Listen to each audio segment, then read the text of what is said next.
Hey, what's up everyone, and welcome to the 5th video for the month of Gorror and the 3rd review so far that I've done. And this one is going to be for a little movie, and I do mean little because most likely you haven't heard of it, called Pandemic.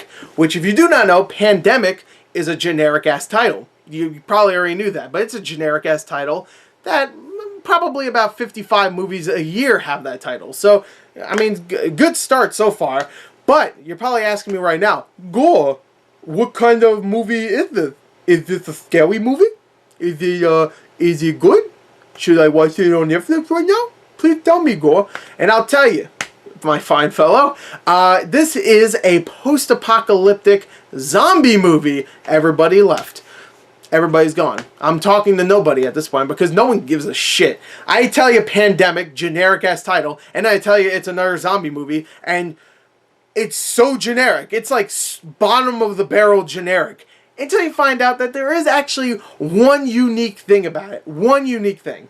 And that is the movie is entirely shot in the point of view or the first person perspective of the main characters. So you are pretty much watching through the eyes of the main characters. Kind of like a Hardcore Henry, where these characters have like a camera right on their helmet. They all wear helmets, and they put the helmets on, and you can pretty much see through their eyes. Not really see through their eyes, kind of like Hardcore Henry did, but it's pretty much the exact same thing, except it keeps switching back and forth. So there's times where it keeps switching back and forth, and it just seems like, oh, we're in another camera shot. Oh wait, no, we're now in the eyes of another character. So it gets a little confusing, but it has a gimmick. I would say a gimmick.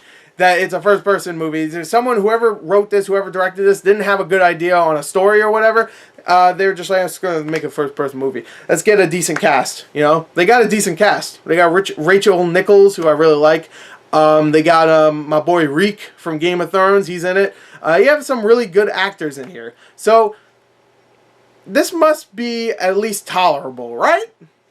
Well, I'm going to say this. Pandemic, even though the title is wholly generic, and the whole premise of a post-apocalyptic zombie film, oh my god, another one, is generic, there is some good stuff in this movie. There is. And I even wrote out notes, because I'm not going to lie to you, I'm already forgetting this movie, but there is some good stuff. Mostly the acting. The acting is really good in this movie, okay? Some of the practical effects are decent, even though they do use a lot of CG at times. There is some practical effects, especially with the makeup of some of the zombies. There is a good idea about the zombies here, where there's like certain classes of zombies, where you have a class 1 who's like a beginning of an infection, like someone's that's just like regular but they have an infection, and then class 2, class 3. I think there's like a class 5, which is the most deadly. So there's some decent ideas there, even though it's still kind of generic, but at least it's not just, there's zombies. That's it. At least there's like classes, so you have that.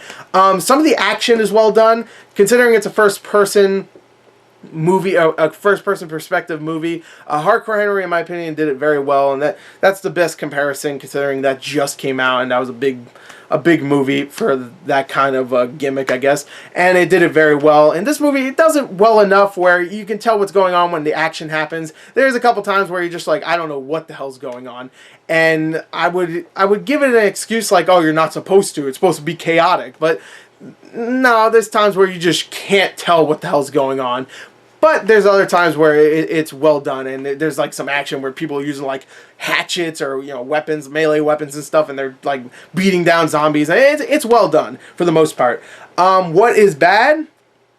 Like I said, the CG, blood, and practical effects are bad. There's some really terrible blood plug-in effects, which if you use like Adobe Premiere and stuff, you can use these like little digital blood effects where just blood sprays everywhere, and they use a lot of that. There's some bad ones. There is some unlikable characters, even though the acting is pretty good. Reek's character, at first, I can't remember the actor's name, but Reek's character, from Game of Thrones, of course, is really unlikable at first. And then he starts to become more likable towards the end, but he is wholly unlikable. Actually, I would say everybody besides maybe Missy Pyle, I think that's how you pronounce her name, or Peel, or whatever her name is, and the main girl are pretty much unlikable. Those are the only two that are likable at first, and they start to become likable later on, but for the most part, not a really good first impression for some of these characters. Generic characterization, like, oh, I have a son, oh, I had a wife, my wife is gone, I'm sad, oh, I had a brother, we were, you know, that kind of characterization. Not saying some of the characters have a brother or whatever, but it has that kind of characterization where they just say, I had a son and he died. So now you're supposed to care because, you know, he's been an asshole the entire time, but he lost someone, so we're supposed to care. You know, that kind of a generic characterization, which I really don't like. The dialogue is pretty dumb at times. There is some funny moments here and there, but for the most part, the dialogue is pretty dumb. Not terrible, but it's dumb. It's not well written, but it's not like terrible. It's not always watching. I'll tell you that right now. The jump scares are really generic. There is some decent lighting here and there when it comes to like when they're in like buildings and it's really dark and there's like barely any lighting. You can still see what's happening, but the lighting is still dim enough where you're like, oh, I'm kind of creeped out. But for the most part, it's all just jump scares. So even when they're in the dark house and like, ooh, there's a spooky somewhere, it's just blah, you know, there's a zombie. Oh, I'm scared. I'm so scared. The third act is pretty good, but there is some really bad special effects. So I wrote awful special effects like 3 times in my notes. But anyway, the third act actually gets a little bit better because the whole story is about this girl who's a nurse being a part of this crew of people that are trying to go into the city and rescue a bunch of survivors. This nurse is really trying to find her daughter in the middle of the city that has the survivors in it, and that's the only reason why she joins up to save all these survivors so she can get her daughter. And the third act is really good, I thought. And it's good, not really good, I'm sorry. The third act is good and it has a decent ending. So overall, Pandemic, if you think a first-person perspective action/horror movie can be interesting and you like the POV stuff in Hardcore Henry, if you've even seen it, or you just think POV is a good idea, then go check it out. I'm pretty sure it's still on Netflix. If it's not, maybe rent it in the future. It's not great. There is some bad characterization and some really bad special effects at times, and some good practical effects here and there, some good blood here, and some good action, but overall it's not an amazing movie. It's really mixed bag. So I really have to give it a 20 out of 40, which pretty much translates to like a 5 out of 10. It's a decent rental. It's an okay rental. You know, if you're not paying for the movie, like if you're not paying for the rental, if you go to like a local library or something, then perfect. You know, just watch it. Or Netflix, of course. So anyway, there you go. That's my review. I hope you enjoyed it. Thank you. Until next time, goodbye.